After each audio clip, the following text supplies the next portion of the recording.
Joshua Gbozo Absolutely. and Diego were supposed to pair, but because of their selfish interest, they.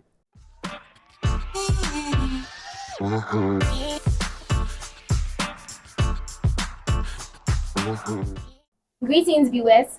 Welcome to another episode on Leaders, a program designed to shape students' mindsets about politics and leadership. Joining me today are the two main political parties, the NPP and the NDC, representing TEIN and TESCON. Representing TESCON, we have Daniel Obendankwa. You are welcome. Very well, thank you. And representing TEIN, we have Rashad Abubakar. You are welcome. Thank you so much. Our topic for today is political party endorsements in the university elections. Is it a threat or an opportunity? My name is Michael Bensab, and I am going to be your host for this exciting exchange of perspective. Let's dive into it. So now let's go with you, Rashad. Political party endorsements in the university elections, is it a threat or an opportunity? What do you think about this? Michaelina, thank you so much for the opportunity. First of all, before I dive into the topic, I would like to commend your team and, in fact, thank your CEO or your founder, Joshua Gbozo, for this incredible work. Indeed, the topic is very relevant. Looking at today's student political dispensation, it is indeed clear that political parties have found their way into student electoral process. That's how I will go into it. I will say that it is both. Inherently, it is neither good nor bad. And why do I say that? You see, I'll start with it being an opportunity. Political parties, as we all know, we exist here with purpose. And what is the purpose? We try to propagate the message of the party, make sure that the party is grounded, connected with the grassroots, which has to do with university students and, so to put it, at the tertiary level, students at the tertiary level. And so in our bid to make sure that the party becomes attractive to the students, we try to engage in things that will make the students happy, things that will make sure that the students come, or maybe things that will make the students things that will attract the students to come to us. So that is how come we engage in student elections. And how do we engage in that? We try to nurture candidates, raise them, and most importantly, fund them with our own resources. I see it to be an opportunity because, let me use myself as an example, that imagine your parents financially, they are not at equilibrium, or they are not stable, and they are struggling to, take care of you at the school, pay your fees, pay your hostel fees, and also give you money for upkeep. Then, out of your ambition, you are seeking to also lead the student front. And as we all know, leading the student front sometimes is very costly, right? Roughly, let's say you want to lead or you want to be the SRC president. With the best of my knowledge and my little experience, I do know that it might cost you not less than 30,000 Ghana cedis. So upon the primary responsibility of your parent, which has to do with them giving you the money for upkeep, funding for you, paying your school fees, you also want to milk 30,000 Ghana cedis or more from them, just to throw to the student body in order to win the elections. And one thing that is not even sure is that going there, you don't know whether you will get that money or not, unless maybe you are a thief, right? I mean, it's obvious. There's no assurance whether you recoup that money back or not, unless maybe you're engaged in things that are very, unclean or unhealthy towards the student purse. Now, with this kind of money, how does a political party become relevant? When we endorse you, we make sure that we go to the leaders, engage them and tell them that, okay, on campus here, there are people that are sympathizers or affiliates of the party. And this is the kind of election that is coming on. And indeed, it is costly. resources. We need resources to support them. Without the resources, we wouldn't be able to win the elections. Because they are in this in position and they are well to do, they'll be able to what? Support us, right? They'll be able to get something and support us, and we'll come on board here and make sure that we do things to our best. You think is an opportunity, not a threat? Yes, I'm not saying that. I said it is both. It is both. Yes, and so I was hammering on it being an opportunity All first. right. Then I'll now go back to why I also think that it's a threat. Right. But for the sake of time, let's also listen to Daniel's side. Daniel, All right. is it an opportunity or a threat, or you think it's both? Thank you very much, Shalina. I also want to thank Voice of UPSA for this nice program. And also I thank the leadership of UPSA, head by the Vice Chancellor, Professor Kwekumauto, for giving us this opportunity. All right, so the topic again, political endorsements in university elections. Is it a threat or an opportunity? Right, so this topic is double-edged sized, or it's double-edged because it can be both an opportunity and a threat. Let's delve into the opportunity side. All right, so students that are contesting for SRC or any departmental elections are being exposed by national executives. You see, our dispensation in Ghana here, and we all know that the youth or the students in university play a very big role in our national elections. So for our party headquarters, the executives wouldn't take their eye off our SRC elections because they know that the student leaders are the ones that will influence the students. They have followers on campus. So it's an opportunity to the candidates because they are linked up with the executives at the national level. They delve in to get more connections with them. If students want to undertake maybe programs on campus, it wouldn't be anything difficult because they have the connections already. And these students are also soliciting for internships, NSS personnel for our students on campus here. So because of the links they have with their national executives, it also help in facilitating those. Now come to the threats. With the threats, it's very bad because as we see in Ayawaso East, vote buying and all that.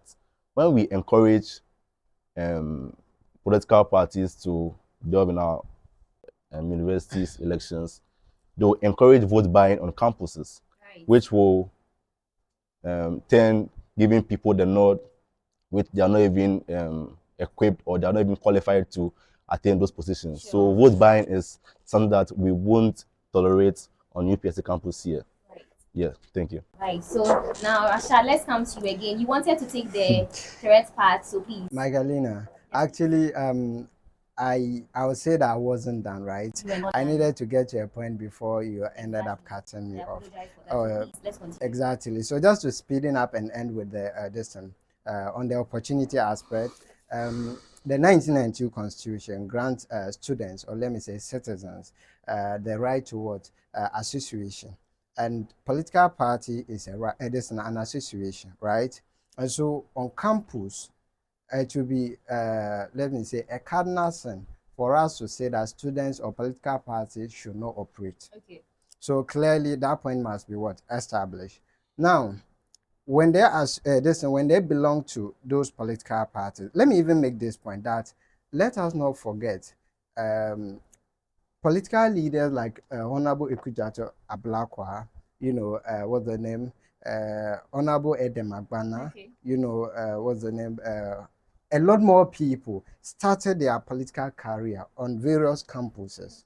Their political journey started on various campuses. And so the point I'm trying to make is that this is a platform at the university level, is a laboratory, a platform for us to what, start with whatever we want to do, engage in the student policy, then subsequently we will evolve into the what, mainstream politics. And so there alone, that is an opportunity. Yes. And so maybe the other side, like my brother rightly mentioned, which has to do with it being a threat. You see, let me put it in a better context. Okay. I would even want to extend it to the national level and maybe touch on why it's a big threat and a very big disaster to our democracy, Okay. the main survival of our democracy. You see, when it comes to the political parties' interference and student elections, you get to a point where maybe we are trying to what? Encourage vote buying, right? Now, political parties get to a point where we end up encouraging what? Vote buying, right? And so it's a very big threat that we go there, solicit for funds, come here, and even the leaders that will come support the candidate, they get there, and they are not allowed to what? Operate.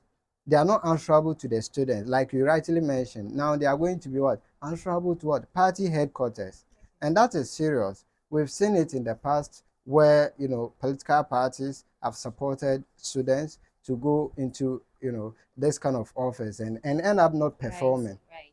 Yes, so it's a threat and an opportunity. Okay. However, it depends on how the system is what regulated. Thank you so much for your opinion. Why is it that most often candidates who are soliciting for funds tend to give promises and they do not fulfill the promises? Let's start with you, Daniel. You see that because they are in so much need for power, they tend to give promises. I'm going to do this, I'm going to do that. But when they come into power, they do not fulfill any of the promises. Why do they do that? Yeah, thank you very Is much. it a test for the position? So, campus-based politics is a kind of politics that we are students over here, so you shouldn't even encourage saying things that you can't do. Just look at your vicinity, things that you think you can just assist students with. You can assist students with just Wi-Fi, eduroam, and all that. These are feasible things that you can do for the students to benefit. So students that promise other candidates or students heaven on earth is very bad, because previously we have students like just our SRC president Bentil assuring students that he'll give them a borehole drilling, which he has done. So these are things that will benefit the students. So these are policies that when you give out the students benefit, not just giving them propaganda or even promising them heaven on earth, which you wouldn't. If that is done, it will reduce the interest of student politics. Now, students don't even patronize in elections because they know that when they go and vote, the candidates or the aspirants will give them fake promises. They wouldn't do what they want to do and all that. So yeah, I encourage. So many students have actually lost interest in Yeah, voting. these are the reasons. So I encourage all aspirants out there that they should give feasible promises, things that they can see around them and they can fix on campus. There are lots of issues facing UPSC students on campus here. Right. It's just with hostel booking. Yeah, they should think and make a research on how best they can help students. That's all. Thank you. Ashad, what is your opinion on that? Take it again. Why do candidates tend to give promises, huge, gigantic promises that when they come to power, they do not fulfill? Interesting question. Actually, my brother made a point that I would like to second. However, the other part I disagree with him. Okay. The first part I would like to second has to do with them not making promises that they can what fulfill. You see, I would say that the major problem has to do with desperation for power and maybe lack of credibility, right? These two principles must be something that is maybe guiding you as a leader. I would like to even use this people the way I disagree with him. These people, for example, I mean Bentel and Bentel leadership, like Bentel led leadership. During the last Edison campaign we went through, they made a lot of promises, in their quest to lead the student front. And I'll just outline just two of them. They made promises like wanting to ensure that the shuttle system, so to put it, maybe the bus, right, moving from the hostel to the school, they were going to ensure that they put it back to the route so that it will be picking students from the various hostels to campus here. But as we are talking now, they are barely 2 months or 3 months to leave office. They've not been able to do that. Interesting. Yes, and also we all are students, and during one of their campaign, session, they made a promise to us that they were going to extend what's the name, the clinic hour, or maybe to operate, to help it or extend 8 hours so that they will operate in a 24-hour base. As we are talking, they've done nothing about No, it. They but you ended can't, up, you I'm can't, coming. you can't. The they've Even ended no, up, no. I'm coming. I'm trying to mention two things that they've done and that they were not able to, they've promised, yet they were not able to what? Fulfill it. Is it that measures are being put in place, or Yes, Nothing has they are you been not done. can't. No, Nothing, materializing? I'm you see, coming. that's the reason why I made Michaelina, mention that. please. Relax, And relax. when you spoke, I never interjected, Okay. so I would like you to respect that. You see, when they made that promise, in their attempt to what? Deceive the students, they went to donate Deceive 33. is a very strong word. Okay, so in the attempt to lie to the students, But how can you say the SS president was telling lies? Oh, brother, how can you say that? can I move on, Yes, you Michaelina? can move Okay, on. thank you so much. They went to what? Give 33 t-shirts. 33 t-shirts, myself or you, can't you buy 33 t-shirts and give it to the the school clinic? You can. SRC student, SRC leadership, you go to the school clinic and donate 33 t-shirts and say that is an achievement. My brother, let's be fair, let's be candid, let's see what is wrong and what is right. So I'm saying that in their attempt to, out of desperation, students turn up what? Making a lot of promises that they cannot fulfill or they are not willing to fulfill. And so that is what we are Michelina. experiencing. What do you have to say about that? All right, Is it so that measures are being put in place, or they are not going to do it at all? Because from what he's saying, it looks as if it was a lie. He used the word deceive, and deceive is a very strong word. So what do you have to Michelina, say all about right, that? thank you very much. That's why I made mention earlier that when candidates want to contest for positions, they need to make a research on things that they can do on their own accord. Talking about the shuttle, the shuttle system goes through a process. You understand? Okay, so he said even though it goes through a process, Bento made it clear that he's going to make the students use. Bentel made it clear because he didn't make his research. I'm telling you that this. So we should be blamed, right? You You made the as in who? promise. No, You no, made the no. promise to us. I'm telling you that you have to go through research to know whether this thing can be done or not. You understand? And even Benton made several promises or policies that he's supposed to do, and he has ended up doing some of them. What exactly? The borehole that they drilled in the hostel C is functioning. And what again? Students, SRC had an Aquaba just last 2 weeks. Oh, my brother, Aquaba is an achievement. Oh, come on! But last 2 years, Is Aquaba an did you achievement? enjoy Oh, Aquaba? my brother, don't forget that For the we past all are 3 years, we've not had Aquaba, SRC Aquaba. If me, I believe in if someone does something that's right, you have to give him the necessary applause.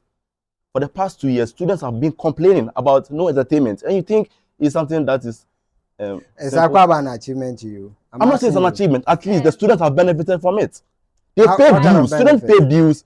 Then when these dues are used for facilities like the drilling, hostel drilling, borehole drilling, Aquaba, and many more. Next month, they are going to have their. So that's future, right? Oh, brother, focus even on the government of Ghana promised a 24-hour economy. Where is it now?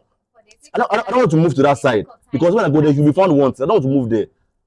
All right, thank you. So much. For the sake of time, we have to move to the next question. Our next question: can you name one instance where your campus wing disagree with your mother party for the benefits of UPSA students? Let's start with you, Daniel. Thank you very much. So I believe when our mother party comes to endorse or give support to SRC candidates to win their elections, it ends there. They leave it for the candidates to perform or to do the interest of the students. My party, I'll talk for my party. My party will never influence any SRC president to do things that will go against the welfare of the students. No, my party will never do such a thing. I can't talk for his. For my party, we'll never do such a thing. We'll make sure that when we aid our students in occupying these SRC positions, it's done. The next thing to do is to serve the students purposely. Thank you. That's my submission. Okay, Bashad. Okay, thank you. Fortunately, no. Whoever knows the NDC know how it believes in what transparency. It believes in leadership. The party is organized to support whoever that will go into office to lead whoever they will lead. However, in terms of coming to interfere, to probably interfere in their leadership, no, the party has never done that, and the party will never do that. Yes. Can a student leader without a party's backing realistically compete in the current UPSC political landscape? Let's start with you. That is very subjective.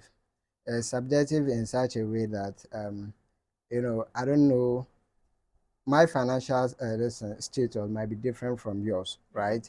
Likewise, yours will be different from his. So a student that is financially stable and the parents are well-to-do, he has kinsmen that will support him, I believe that the person will have enough resources to come and compete competitively with his or her peers, and maybe likely might win.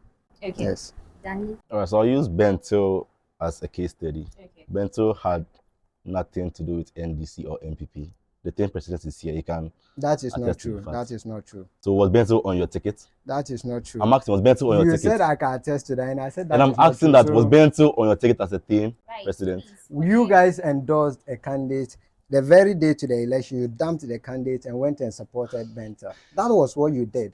All your resources were channeled towards support Benta and his colleagues. What you're saying is very huge. Are you Oh, God. Verifiable. You can ask the students. So they had someone they were supporting. Miss Elena. Yes, and they left the Miss person, Elena. Mohammed. Miss I don't Elena. know whether you know that How guy. true is that? Can you rectify that? Yes, Because so this Miss is Elena, I'm serious saying this. allegation. Yes. Can you rectify This that? is not Thank an you very much, allegation. Miss Elena. The TESCON presented a candidate that was Mohammed. And the vice, I've forgotten his name. You see, TESCON president now, you've even forgotten. Oh, but Mohammed was our leading, Yeah. he was our front runner. And you so, have, these are two solid people you are no, going Mohammed for. was my front And you've runner. even forgotten your So- vice president that you endorsed. Clearly, that Okay, should tell you that you never supported the ask person. him how many candidates TEIN That should presented tell on you that you never election. supported Ask the him. person. If you can forget your own candidate, then clearly you never endorsed the person. Please, let's hear from him. I was Let's hear from him. a supporter of TESCON by then. I wasn't in leadership, so you can't. You were just a supporter. Yes, Okay. and Mohammed was our He's front trying to liner. say he was a supporter at that time. Mohammed, He wasn't- we Very moved interesting. hostel to hostel, class to class with Mohammed. And I'm telling you that Bentil ran on a solo ticket. He was an independent candidate in these elections. But even if you were a supporter, I think you should know your people, right? Exactly. Because are a You see, supporter, so I mean, if you no. support, let's say you So support you are supporting Basa, someone, you don't know the most of person's players name. of I Basa, so for- at least you should know Basa's coach. Yeah, no, I don't. My I don't brother. know Basa's No, coach. I'm trying to All say right. if you support Basa, you should know Basa's coach. Exactly. You get it? So if you are a supporter, it means that you should know the people in your party. Because you are Exactly. a supporter. Exactly. So please continue. So clearly, Right, so that's what I was saying. there's something fishy. TEIN presented two different pair of SRC aspirants. Okay. He's here to testify to the fact. That is not Two true. different pairs. That is not true. Joshua Agbozo Absolutely. and not Diego true. were supposed to pair, but because of their selfish interest, they divided. And it's a very much aware of that. You see, he's laughing. He No. knows the truth. I don't want to interject. That's why I'm quiet. Right? So back to your question, independent candidates can win SRC elections if they do the due diligence. They go to the hostels, campaign rightfully. They can win also. But this year's election, I doubt an independent candidate can win because TESCON is coming very well prepared. So they should watch out for us. We are coming. Thank you. TESCON is coming well prepared, so they should watch out. On to our last question. How prepared are your candidates for this SRC election? Oh, Let's start with you, Rashad. you can let him enjoy himself. Actually, I think you started with me earlier on, so let him start. All right, so I'll start. I've been on UPSC since 2018. I ended my first degree in 2022. I'm offering my professional degree, and since 2018, the only elections that TESCON has presented a candidate and we lost was in 2021. That was Samson Graves' elections and Mohammed's elections. So over the years, over this 7-year period, I've won 5 elections. That should tell you how much prepared I am and how much we know how to win elections on campus. This year, we have TESCON candidates that are very well prepared, campaigning hostels to hostels, classrooms to classrooms. They are campaigning on issues, not just vote for me, vote for me. Okay. Yes. And I'm telling you that we are very well prepared that this year we are taking it 8/8, as we did last 2 years. Last 2 years, we won 8/8, all portfolios. And I'm saying this on record that this year's SRC elections, we are taking it 8/8. Thank you very much. I'm taking your word for it and know that the people watching us are Yes. really going to, if TESCON doesn't win, it's going to actually, they're actually going to come for you. Let us come for me. Okay. Thank you. Rashad. Makelina, we are on air, so everything we share should be what? Guided. I'm surprised my brother said he has been here for 6 to 7 years, and within this time period, they've been winning elections all over. That is not true. I'm sorry, but that is not debate. But We don't want to engage. my colleague, when I was in UPS in 2018, he was writing BEC. So how can you tell me that you don't know or what I'm saying is wrong? You can ask him when he came to UPSA here. He came just last 2 years when he got to UPSA. 2023. So no, he can't tell me. All right, give him the benefits. I don't even know where to start from. Anyway, this is not a rebuttal. I just want to say that we are much fortified and we have just a lineup candidates, right? That they don't have anything to fear.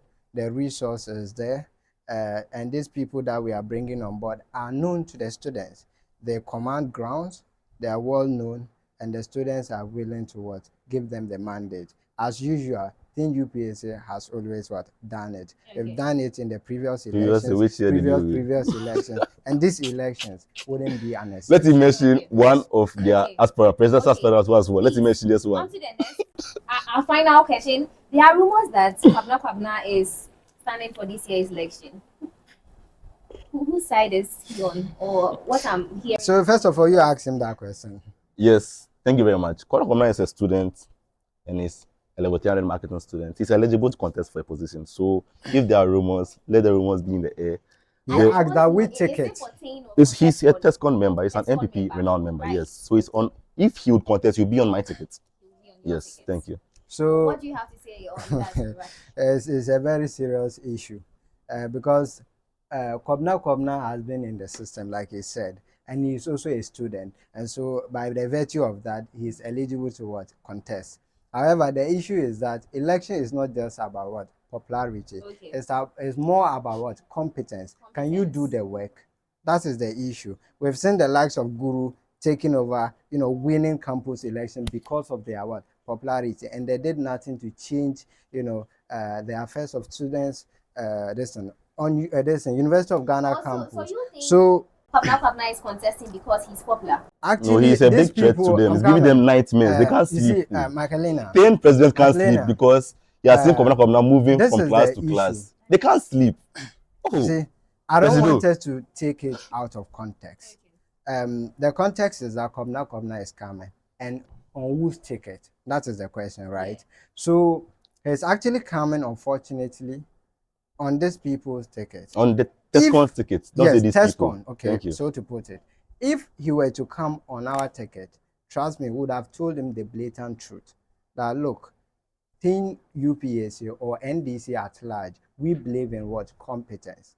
And we know, looking at you, you can't do the work because you are not here, you are not permanent. You don't really know what is going on and what the students want. Okay. And so when we bring you and we put you onto leadership, you wouldn't have, you can only solve your problem when you have a felt of it or you felt it before.